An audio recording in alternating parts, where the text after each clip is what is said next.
Praise the Lord. இன்னைக்கு ஏசப்பா உங்களுக்காக சொல்கிற வார்த்தை என்னன்னா, நிச்சயமாகவே முடிவு உண்டு, உன் நம்பிக்கை வீண் போகாது. ஆமீன்.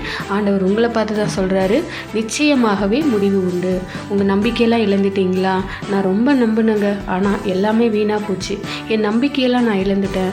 இனிமேலாம் என் பிரச்சனை தீருன்ற நம்பிக்கையே எனக்கு சுத்தமாக இல்லை. இந்த காரியத்தில் ஒரு மாற்றம் வருன்ற நம்பிக்கை எனக்கு இல்லவே இல்லை. ஒரு வழி திறக்குன்ற நம்பிக்கை எனக்கு சுத்தமாக இல்லை. இனி நான் சுகமாவேன்ற நம்பிக்கையே இல்லை. இனி என் பிள்ளைகளோட வாழ்க்கையில் ஒரு மாற்றம் வருன்ற நம்பிக்கையே எனக்கு சுத்தமாக இல்லை. நான் நம்பிட்டு தான் இருந்தேன், ஆனால் இப்போது என் நம்பிக்கை எல்லாத்தையுமே நான் இழந்துட்டேன். அந்த மாதிரி யாராவது சோர்ந்து போயிருக்கீங்களா? ஆண்டவர் சொல்கிறாரு, ஏன் சோர்ந்து போகிற? சோர்ந்து போகாத. உன்னோட நம்பிக்கை ஒரு நாளும் வீண் போகாது. நிச்சயமாக ஒரு முடிவு உண்டு. நீ இருக்கிற சூழ்நிலை எப்படி வேணும்னாலும் இருக்கலாம், ஆனால் நிச்சயமாக ஒரு முடிவு உண்டு. வேதத்தில் பார்த்தீங்கன்னா, லாசரு வியாதிப்பட்டு இருக்கும்போது அவனுடைய சகோதரிகள் மார்த்தாலும் மரியாலும் ஏசப்பா கிட்ட ஆள் அனுப்புகிறாங்க.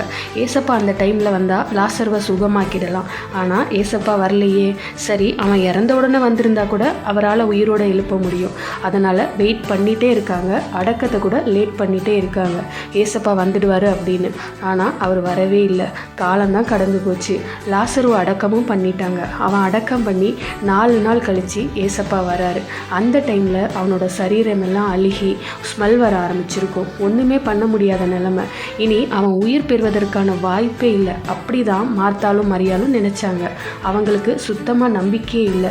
அப்போ தான் ஏசப்பா சொல்கிறாரு, நீ விசுவாசித்தால் தேவனுடைய மகிமையை காண்பாயின்னு சொல்லி மரித்து 4 நாள் ஆன நிலையில் அவனை உயிரோடு எழும்ப பண்ணுறாரு. ஒரு அற்புதத்தை செய்கிறாரு.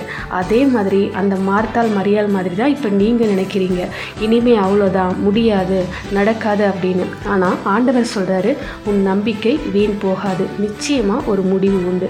நீ நம்பிக்கொண்டு இருந்தல்ல, அந்த காரியத்தில் விசுவாசித்துட்டு இருந்தல்ல, அதன்படியே நான் உனக்கு அற்புதம் செய்வேன்னு ஆண்டவர் சொல்கிறாரு. அன்று மரித்து போன லாசருவை உயிரோடு எழுப்பின ஆண்டவர் தான் சொல்கிறாரு, முடிந்து போன காரியத்தை உயிர் பெற செய்வேன்னு சொல்கிறாரு. நிச்சயமாக ஒரு நல்ல முடிவு உண்டு. உங்கள் நம்பிக்கை வீண் போகாது. ஆமீன். God bless you.